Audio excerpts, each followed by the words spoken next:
निकाल लो, आप निकाल लो मेरा खून, लेकिन इस तरीके से ना तो मेरे समाज का ना मेरा सर इस तरीके से ना झुकाओ सारी दुनिया के सामने। मेरी आप सबसे अपील है हाथ जोड़ के।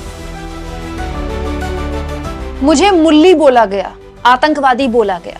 ये दर्द है इस देश की एक बेहद ही युवा, पढ़ी लिखी और शांत स्वभाव वाली उस सांसद का जो जब जीत कर आई तो देश में एक उमंग, एक उत्साह लेकर आई। दोस्तों, कैराना से समाजवादी पार्टी की सांसद इकरा हसन जब भी संसद में बोलती हैं, लोग उनको बड़े गौर से सुनते हैं। एक, बड़ी मृदभाषी हैं। दो, उनकी खासियत ये है कि उन्हें न केवल मुस्लिम समाज का वोट मिला बल्कि बड़े लेवल पर हिंदुओं का भी वोट मिला। लेकिन इस बार इकरा हसन ने एक ऐसी बात बोली जिसको सुनकर केवल कैराना या सहारनपुर के लोगों का दिल नहीं टूटा होगा, देश की हर बेटी का दिल टूटा होगा। उसको दुख हुआ होगा कि देश की एक बेटी को ऐसे हमले झेलने पड़ रहे हैं। दोस्तों, सहारनपुर में पिछले दिनों बहुत विवाद हुआ एक मामले को लेकर। एक शिव मंदिर को तोड़ा गया, जिसके बाद काफी वहां पर राजनीति हो रही है और खुलेआम वहां पर सांप्रदायिक राजनीति को एक बार फिर से तेज करने की कोशिश की जा रही है।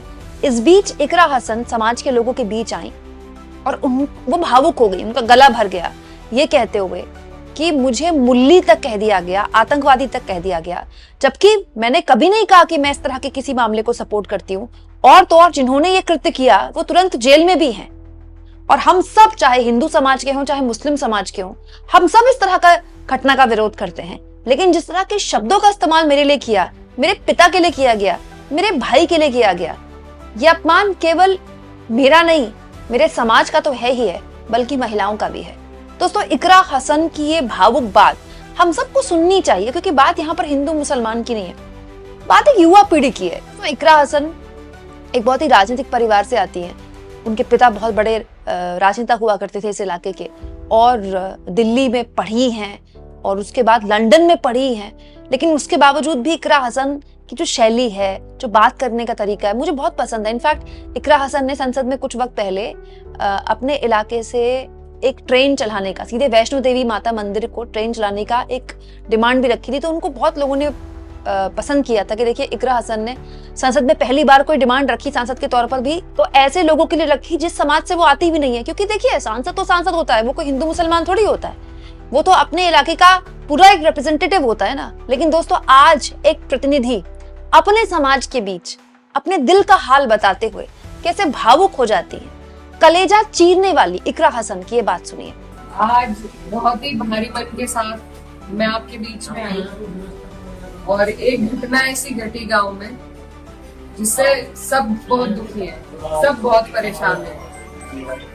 मंदिर का इस तरीके से मंदिर को खंडित करना, किसी भी आस्था की जगह को खंडित करना, ये कहीं भी बर्दाश्त के काबिल नहीं है। और इसकी जितने कड़े शब्दों में वो हम निंदा करते हैं। और जो भी कोई इसका मुजरिम है, जो चले गए, ना उनका कोई हिमायती है, ना कभी किसी ने उनकी हिमायत में फोन किया। और भी कोई अगर आपको इसमें लगते हैं तो उनको भी कड़ी से कड़ी सजा मिलनी चाहिए। मेरी ये आप लोगों से बस इतनी विनती है कि यहाँ पर पूरा गांव है हमारा, हमारे पक्ष के लोग भी हैं, विपक्ष के लोग भी हैं। एक तरीका होता है आलोचना करने का, एक तरीका होता है विरोध करने का, और विरोध से किसी को आपत्ति नहीं है।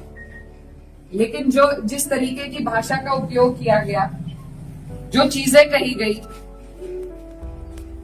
धर्म के ऊपर, बिरादरी के ऊपर, महिलाओं के चरित्र के ऊपर,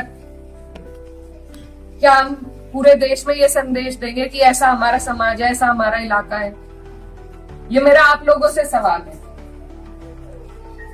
मैं जब चुनाव जीती थी तो मैं इतनी खुश थी, इसलिए नहीं कि मैं जीती, इसलिए कि मुझे सर्व समाज ने, सर्व धर्म ने, सर्व जाति के लोगों ने मुझे अपना वोट दिया था। मेरे लिए उससे बड़ी उपलब्धि जीत की नहीं थी।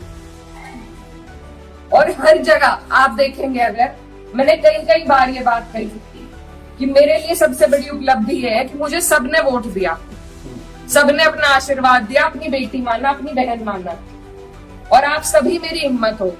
आज अगर इस तरीके की बातें हमारे क्षेत्र से उठेंगी तो मुझे बहुत तकलीफ हुई, शर्म आई मुझे कि मेरे अपने जो मेरे मामा है, नाना है, भाई हैं, आज उनके बीच में ऐसी बात हो रही। और ये सिर्फ मुझे गाली नहीं है, मेरे इलाके की, मेरे समाज की, मेरे इस इलाके की जितनी भी बेटियां हैं, जो मुझे यहाँ आके कहती थी कि दीदी हम भी आपकी तरह आगे बढ़ेंगे, हम भी आगे निकलेंगे, उन सबके कदम इससे डगमगाएंगे। और मुझे ये बात बर्दाश्त नहीं। मेरे पे तरह तरह के सवाल उठाए जा रहे हैं। मैंने कभी धर्म की राजनीति नहीं करी, कभी जात बिरादरी की भी नहीं राजनीति करी।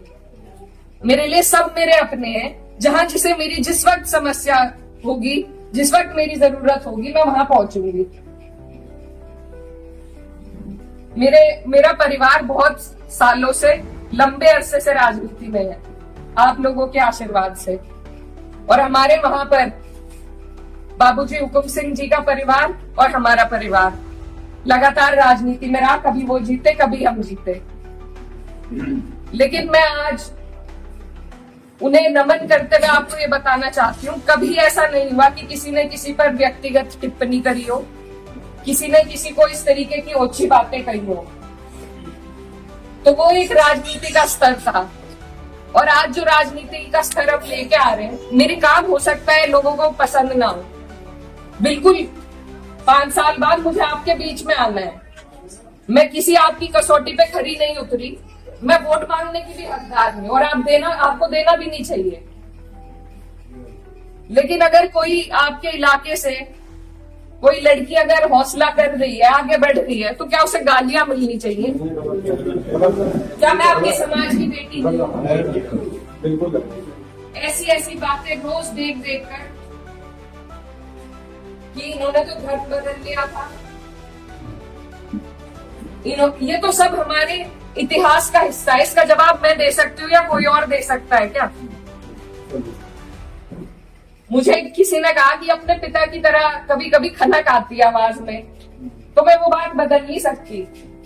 मेरे खून में शामिल है, बिरादरी भी खून में शामिल है। निकाल लो, आप निकाल लो मेरा खून। लेकिन इस तरीके से ना तो मेरे समाज का, ना मेरा सर इस तरीके से ना झुकाओ सारी दुनिया के सामने ही। मेरी आप सबसे अपील है हाथ जोड़ के। मैंने कभी नहीं कहा, कभी नहीं करी मैंने धर्म की राजनीति, ना मैं करूंगी।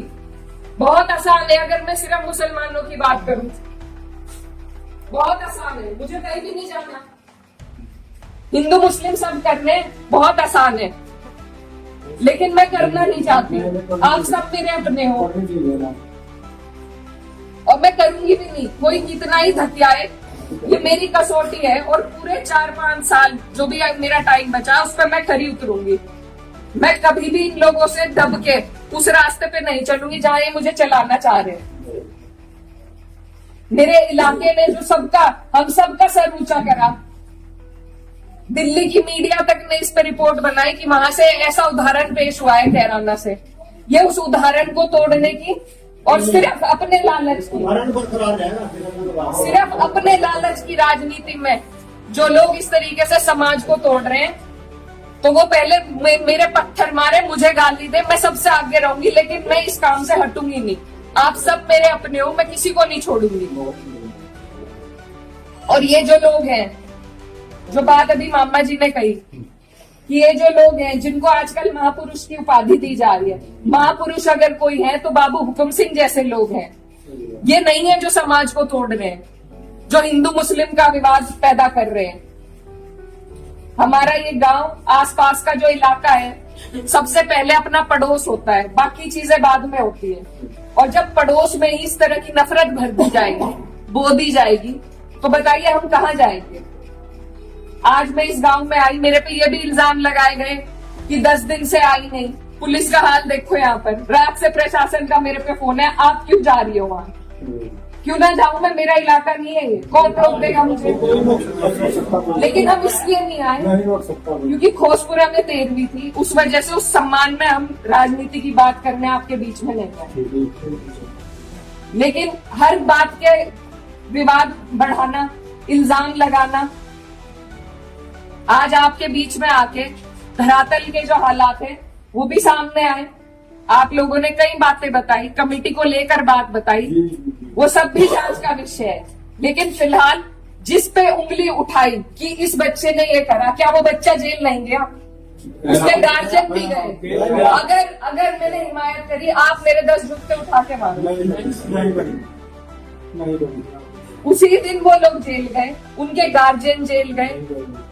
और अगर और भी कोई होता, कोई भी हो, मुस्लिम हो, मेरे परिवार का हो, मेरा सगा हो, कोई ऐसी हरकत करेगा तो उसे सजा मिलनी चाहिए और कड़ी से कड़ी सजा मिलनी चाहिए।